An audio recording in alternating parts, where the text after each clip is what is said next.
শুরুতেই হালিশহরের খবরে নজর রাখতেই হবে। হালিশহর কাণ্ডে কড়া মুখ্যমন্ত্রী, পুলিশি হেফাজতে মৃত্যু প্রমাণিত। হালিশহর থানার আইসিকে ক্লোজ, আইওকে সাসপেন্ড। ম্যাজিস্ট্রেট পর্যায়ে তদন্তের নির্দেশ মুখ্যমন্ত্রী শুভেন্দু অধিকারীর। এর পাশাপাশি মৃত তৃণমূল কর্মীর স্ত্রীকে চাকরি, মৃত তৃণমূল কর্মীর পরিবারকে 10 লক্ষ টাকার আর্থিক সাহায্যের ঘোষণা মুখ্যমন্ত্রী। পুলিশের লকআপে বা হেফাজতে মারা গেছে, এটা তো দিনের আলোর মতো সত্যি। পুলিশের গাফিলতি প্রমাণিত, কারণ তাদের কাস্টডিতে মারা গেছে। আমরা প্রাথমিকভাবে থানার আইসিকে ক্লোজ করছি পুলিশ লাইনে, আর আইও ইনভেস্টিগেটিং অফিসার তাকে সাসপেন্ড করছি। ম্যাজিস্ট্রিয়াল ইনকোয়ারি ক্ষেত্রে প্রোটোকল ম্যান্ডেটারি। সাধারণত ডেপুটি ম্যাজিস্ট্রেট লেভেলে বা এসডিও লেভেলে ইনকোয়ারি হয়। আমরা এক্ষেত্রে ঘটনার গুরুত্ব অনুভব করে এবং পরিবারের দাবি মেনে উত্তর 24 পরগনা জেলা শাসক মহোদয়াকে ম্যাজিস্ট্রিয়াল ইনকোয়ারি করার জন্য দায়িত্ব দিচ্ছি। ডিস্ট্রিক্ট ম্যাজিস্ট্রেটের নেতৃত্বে ম্যাজিস্ট্রিয়াল ইনকোয়ারিতে যা রেকমেন্ডেশন দেবে তার ভিত্তিতে পরবর্তী পদক্ষেপ আমরা মেনে চলব। ডিজিপি সাহেব পার্সোনালি এবং হোম সেক্রেটারি ম্যাডাম পার্সোনালি এটা লুক আফটার করবে এবং আমাকে রিপোর্ট দেবে, এবং এমএলএ এবং সিপি প্রপারলি লোকাল ফ্যামিলিকে ইনফর্ম করতে থাকবে যে সরকারের ইনভেস্টিগেশন এবং তার অ্যাকশানের প্রসিডিওরটা কী হবে। আপনাদের মুখ্যমন্ত্রীর বক্তব্য শোনালাম। হালিশহর কাণ্ডে কড়া মুখ্যমন্ত্রী, পুলিশি হেফাজতে মৃত্যু প্রমাণিত। হালিশহর থানার আইসিকে ক্লোজ, আইওকে সাসপেন্ড। ম্যাজিস্ট্রেট পর্যায়ে তদন্তের নির্দেশ দিয়েছেন মুখ্যমন্ত্রী শুভেন্দু অধিকারী। মৃত তৃণমূল কর্মীর স্ত্রীকে চাকরির আশ্বাস, মৃত তৃণমূল কর্মীর পরিবারকে 10 লক্ষ টাকার আর্থিক সাহায্যের ঘোষণা মুখ্যমন্ত্রী। মুখ্যমন্ত্রী শুভেন্দু অধিকারী তিনি আজ পৌঁছে যান হালিশহর কাণ্ডে যে তৃণমূল কর্মী পুলিশি হেফাজতে মারা গিয়েছেন বলে অভিযোগ তার বাড়িতে। তার পরিবারের সদস্যদের সঙ্গে কথা বলেন, তারপর বেরিয়ে এসে সাংবাদিকদের মুখোমুখি হয়ে মুখ্যমন্ত্রী বলেন পুলিশি হেফাজতে মৃত্যু প্রমাণিত। এই ঘটনার জন্য হালিশহর থানার আইসিকে ক্লোজ, আইওকে সাসপেন্ড করা হলো। বিচার পাবেন এমনটাই আশাবাদী এবার মৃত বিরজু কেওয়াটের স্ত্রী জেনি শর্মা, তৃণমূল তিনি, কিন্তু যে রাজধর্ম পালন করে গেলেন মুখ্যমন্ত্রী তার জন্য খুশি তিনি। যে তার যে বিচার, এই বিচার হবে এমনটাই তিনি আশা রাখছেন। যারা অভিযুক্ত আছে যে পুলিশ অফিসার, তাদের শাস্তি হবে এমনটাই তাদের আশা আর দাবি তাদের, যে তাদের জন্য কঠোর থেকে কঠোরতম শাস্তি হয়। শুধু সাসপেন্ড বা লাইনে ক্লোজ নয়, তাদের জন্য শাস্তি হয়, এটাই পরিবারের পক্ষ থেকে দাবি করলেন। কাচ্চাপাড়া থেকে বিশ্বজিতের সঙ্গে অনন্ত চট্টোপাধ্যায়, TV9 বাংলা। আমার হাজবেন্ড যে মারা গেছে তার তুলনায় এই সাসপেন্ড করা বা তাকে বসিয়ে দেওয়া এটা কোনো সলিউশন নয়। আমি চাই তাদের কঠোর থেকে কঠোরতম শাস্তি হোক, তাদের ফ্যামিলির লোকও বুঝুক যে আমি চাইছি না তাকে মেরে ফেলা হোক, সেটা নয়, কিন্তু তার শাস্তিটা হোক, যাতে আমার মতন তারও বাড়ির লোক বুঝুক যে যার কোনো দোষ নেই সেই নিরপরাধ মানুষকে এরকমভাবে পিটিয়ে মেরে ফেলা কোনো সাধারণ মানুষের উচিত নয়। তারাও তো মানুষ যারা মেরেছে। আমাকে মুখ্যমন্ত্রী আশ্বাস দিয়েছেন যে আমি বিচার পাবো, আর উনি আমার বাচ্চাদের জন্য বলেছেন যাতে আমি ভবিষ্যতে বাচ্চাদেরকে নিয়ে থাকতে পারি, সেই ব্যবস্থা উনি করে দেবেন। মানে বিরোধী দল করতাম, আর উনি এখন বর্তমান সরকারে আছেন, উনি আমার জন্য এসেছেন, আমি তার জন্য ওনার কাছে চিরকৃতজ্ঞ।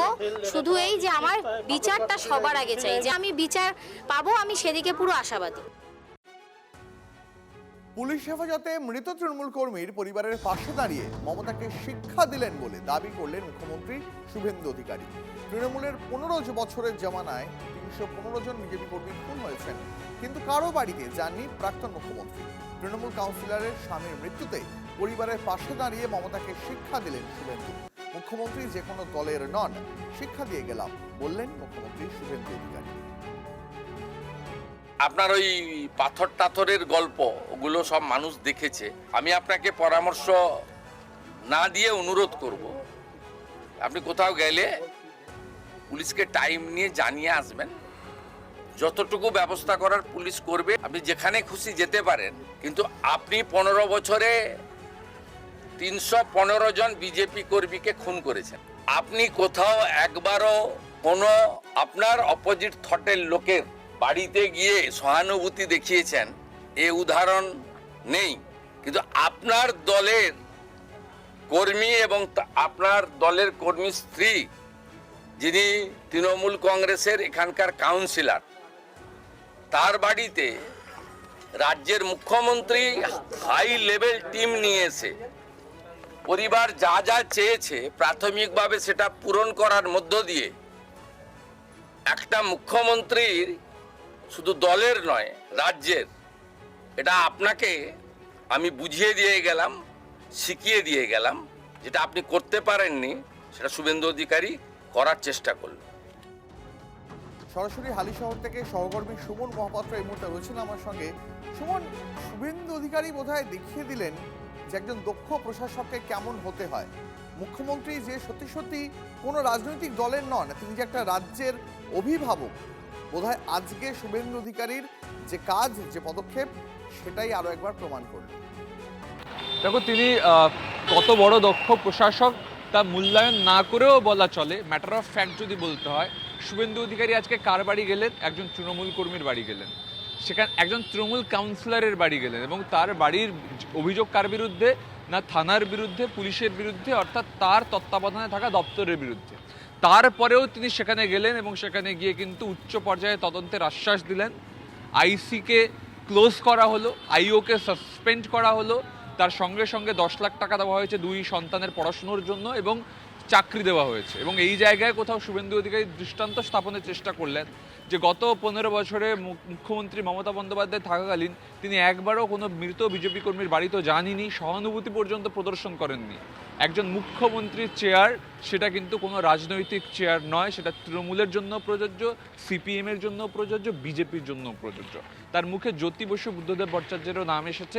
স্বাভাবিকভাবেই শুভেন্দু অধিকারী রাজ্যের মুখ্যমন্ত্রী, তিনি একটা দৃষ্টান্ত স্থাপন করে গেলেন যে রাজ্যের মুখ্যমন্ত্রী বিরোধী রাজনৈতিক দলের কারুর প্রতি যদি সহানুভূতি প্রকাশ করার দরকার পড়ে, তাহলে কিন্তু তিনি সেখানে যেতেও পারেন, এবং এটাই ভবিষ্যতে হতে চলেছে। একেবারেই তাই। অনেক ধন্যবাদ সুমন। মৃত্যুকে নিয়ে রাজনীতির সুযোগ দেয়নি পরিবার। পুলিশ এবং রাজ্য প্রশাসনের ওপরে আস্থা রেখেছে। সরকারের পক্ষ থেকে পরিবারকে কৃতজ্ঞতা। পরিবারের সঙ্গে সাক্ষাতের পর মন্তব্য মুখ্যমন্ত্রীর, যারা পিটিয়ে মারলো তাদের শাস্তি চাই। সরকারের উপরে আস্থা রেখে বললেন মৃতের স্ত্রী ও প্রাক্তন তৃণমূল কাউন্সিলর। অসুস্থ হয়ে পড়ায় প্রাক্তন মুখ্যমন্ত্রীর সঙ্গে দেখা করতে পারেননি, জানিয়েছেন মৃতের স্ত্রী। আমি প্রয়াত জ্যোতিবাবুর কথা বলবো না, প্রয়াত বুদ্ধবাবু এবং প্রাক্তন মুখ্যমন্ত্রী মমতা ব্যানার্জির সময়ে একটা উদাহরণ দেখাতে পারবেন না যে রাজ্য সরকারের প্রশাসনিক প্রধান মুখ্যমন্ত্রী, তিনি রাজ্য মন্ত্রিসভার সদস্য, ডিজিপি, তাকে সাথে নিয়ে রাজনৈতিক ভিন্নমত পোষণ করা লোকের বাড়িতে এসেছেন সরকারের যে কর্তব্য সেটা পালন করার জন্য। এই উদাহরণ আপনি পাবেন না, যেটা আমাদের সরকারের সময় আপনারা দেখতে পাচ্ছেন। পরিবারও কমপ্লিটলি তৃণমূল পরিবার, ওর মিসেস কাউন্সিলর, তারাও বর্তমান সরকার এবং পুলিশ প্রশাসনের উপরে হায়ার লেভেলের উপর, লোকাল পুলিশের উপর ওদের অভিযোগ আছে, সিপি ডিজিপির উপরে, ডিএম এর উপরে, চিফ মিনিস্টারের উপরে, লোকাল এমএলএ এর উপরে কনফিডেন্স রেখেছে। এটা আমাদের বড় পাওয়া। সবার আগে আমি চাই তদন্ত।